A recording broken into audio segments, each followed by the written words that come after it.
Aujourd'hui, on parle de la graisse corporelle. Souvenez-vous que les conseils que je vous donne ne remplacent pas ceux d'un professionnel de la santé. Je vous invite d'ailleurs à en consulter un ou une. Vous allez trouver plusieurs des informations que je vous donne aujourd'hui dans mes livres, notamment 99 façons de soulager les douleurs au dos et au cou et mon plus récent livre, Plus jamais malade, mon approche globale pour un corps en santé. L'entraînement par intervalle, qu'est-ce que c'est? Le nom le dit un peu, ça consiste en des séquences répétées à haute intensité d'un même exercice ou d'une même activité, et les séquences sont entrecoupées d'exercices à faible intensité ou des moments de repos.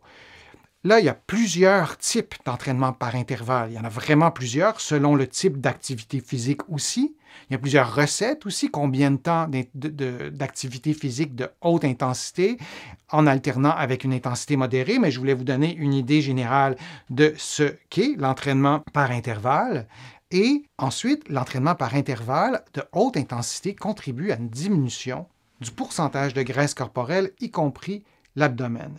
Alors, si on continue toujours par l'entraînement par intervalle, la pratique du vélo de cette manière, par intervalle, procurerait l'avantage supplémentaire d'augmenter la masse musculaire des membres inférieurs des cuisses, les gros muscles des cuisses, les fessiers, un facteur d'intérêt pour la santé. Et plus on avance en âge, plus on veut préserver son équilibre, sa masse musculaire. C'est vrai chez tout le monde, c'est vrai chez les hommes, c'est vrai chez les femmes.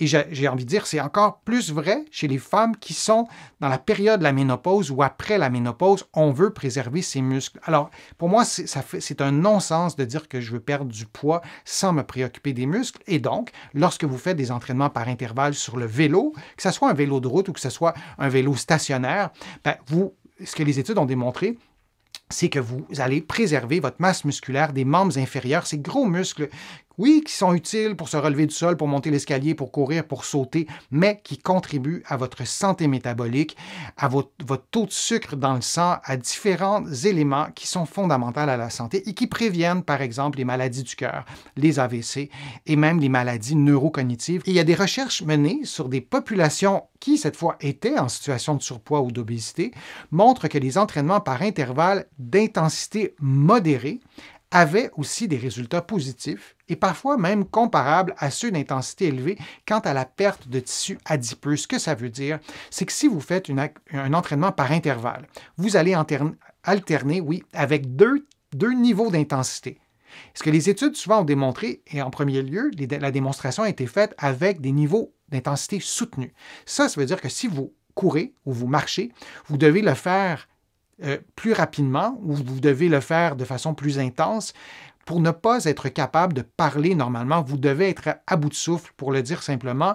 Ça, c'est une intensité soutenue et on alternait avec une intensité modérée ou une faible intensité.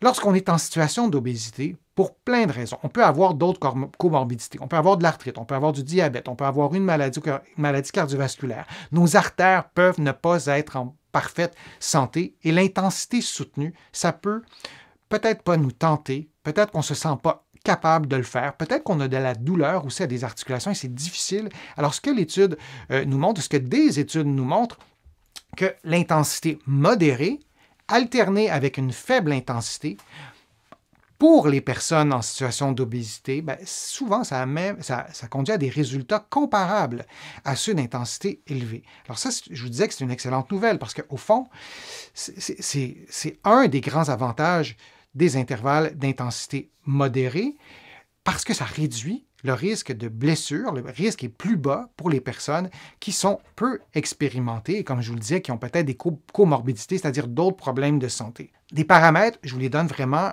de façon très succincte. La fréquence de vos entraînements, 3 séances par semaine. Vous pouvez faire un peu plus, mais on veut au moins 3 séances par semaine. La durée des séances, vous allez voir, c'est quand même assez élevé, c'est de 40 à 60 minutes. Si vous n'en avez jamais fait des entraînements par intervalle et vous vous entraînez peu ou pas, allez-y lentement. Commencez par 5, 10, 15 minutes, 60 minutes. Plus tard, vous atteindrez ça progressivement. Et la durée totale, 6 semaines. Alors, vous voyez que c'est des durées qui sont assez longues sur la durée d'une séance et aussi sur la durée du programme. Mais adaptez tout ça, 1, à vos capacités physiques, 2, à vos objectifs personnels et 2, à ce que vous aimez. et à votre horaire. Tout ça, c'est un guide. Mais si on veut avoir des bons résultats, c'est ce qu'on souhaite. Maintenant, pour les intervalles, les conseils que je peux vous donner pour l'intervalle lui-même, l'idée, c'est d'avoir un intervalle d'intensité modérée ou soutenue, si vous préférez, mais je vous parle d'intensité modérée.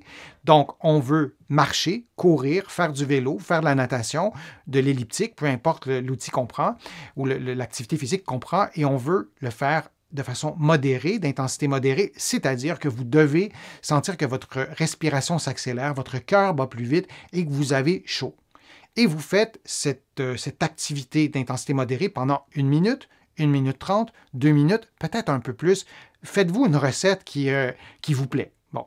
Et ensuite, vous prenez un temps pas de repos complet, mais vous faites la même activité ou une autre activité physique complémentaire à une intensité faible. C'est-à-dire que pendant cette 30 secondes ou cette minute ou un peu plus, vous n'aurez pas chaud, votre respiration va revenir à un rythme assez normal, vous pourrez parler tout à fait librement, disons, sans être à bout de souffle, et votre cœur aussi va battre et votre respiration seront à des rythmes plus normaux. Et ensuite, vous reprenez votre activité à intensité modérée.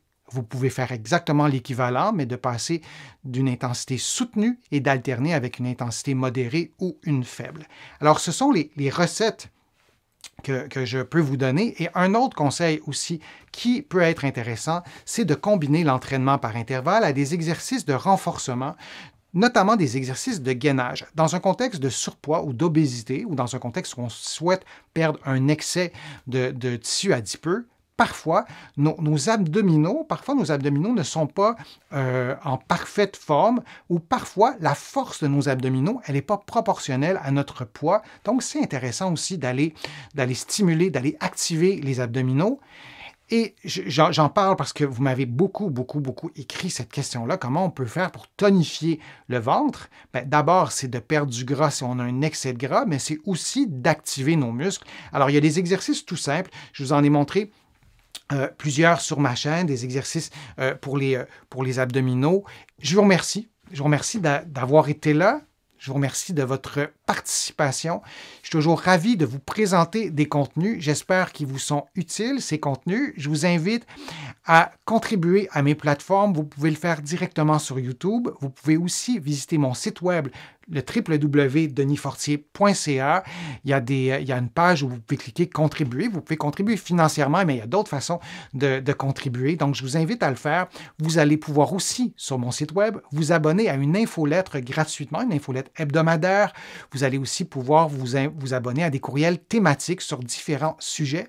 Et vous allez aussi voir certains de mes livres que vous allez pouvoir trouver en librairie ici au Québec et aussi de l'autre côté de l'Atlantique, des livres qui abordent plusieurs sujets, la santé en général, mais aussi des sujets plus précis comme la marche et les douleurs au dos et au cou. Certains d'entre vous, vous les avez déjà lus, ces livres-là, et je suis toujours ravi de lire vos appréciations, vos commentaires positifs. Évidemment, ça me fait plaisir, mais aussi vos remarques constructives. Et vraiment, ce sont des commentaires qui sont très précieux pour moi.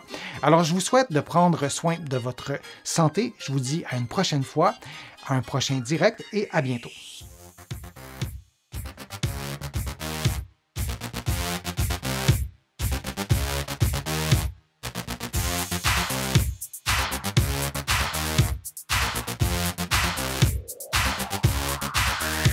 Shh.